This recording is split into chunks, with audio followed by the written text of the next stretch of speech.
સામાજિક સમરસતા મંચ વડોદરા દ્વારા કલેક્ટરને આવેદનપત્ર આપી રજૂઆત કરી છે।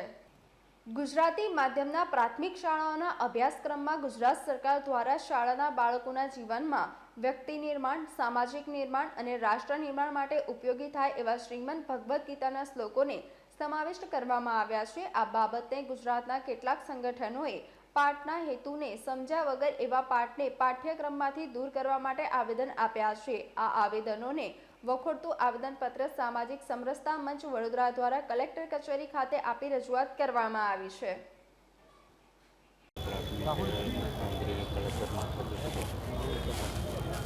તો આજે જે આવેદનપત્ર આપ્યું છે રાષ્ટ્રીય શૈક્ષિક મહાસંઘ ગુજરાત પ્રાંત દ્વારા નક્કી કરવામાં આવ્યું છે કે દરેક જિલ્લામાં કલેક્ટરને શ્રીને આવેદનપત્ર આપી અને સરકારે જે પ્રશંસનીય કામગીરી કરી છે એને સમર્થન આપવું અને સરકાર જે કરી રહી છે કે ગીતાજીના જીવન મૂલ્યના પાઠ છે વિદ્યાર્થીઓમાં આવવા જોઈએ। નાનપણથી વિદ્યાર્થીઓમાં પાઠ આવશે તો વિદ્યાર્થી છે નાનપણથી જ દેશભક્ત બનશે, ધર્મમાં આસ્થાવાન બનશે અને સાથે સાથે એના જીવનમાં, કેમ કે આ ગીતાજી છે એ જીવન મૂલ્યના પાઠ શીખવાડે છે। તો મેં પોતે એનો અભ્યાસ કર્યો છે કે એમાં એક શ્લોક લઈ એના પાછળ એક વાર્તા કહીને એ વાર્તા દ્વારા વિદ્યાર્થીએ કેવી રીતે જીવન જીવવું એ આખી પદ્ધતિ આ અભ્યાસક્રમમાં દાખલ કરેલી છે।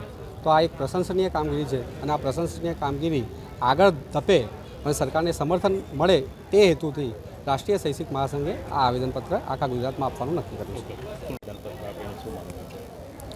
માનનીય ગુજરાત સરકાર દ્વારા ચાલુ વર્ષથી ધોરણ 6 થી લઈને 12મા ધોરણ સુધીમાં શ્રીમદ ભગવદ્ ગીતાના શ્લોકોનું પાઠ્યક્રમમાં સમાવેશ કર્યો છે। આપણે જાણીએ છીએ કે શ્રીમદ ભગવદ્ ગીતા એ જીવન જીવવાની પદ્ધતિ શીખવાડતું પુસ્તક છે। એ માત્ર ધાર્મિક પુસ્તક નથી, પરંતુ આપણા જીવનને કેવી રીતે જીવવું જોઈએ એ શીખવાડતું પુસ્તક છે। એનો આધાર લઈને સરકારે એનો સમાવેશ પાઠ્યપુસ્તકમાં કર્યો છે, જેથી આજના બાળકો છે એમને જીવન જીવવાની પદ્ધતિનો ધ્યાન રહે એટલા માટે થઈને સકારાત્મક રીતે એનો સમાવેશ કર્યો છે। પરંતુ કેટલાક ગુજરાતમાં કેટલાક સંગઠનો દ્વારા આ બાબતનો વિરોધ કરી અને આવેદનો આપવામાં આવ્યા છે।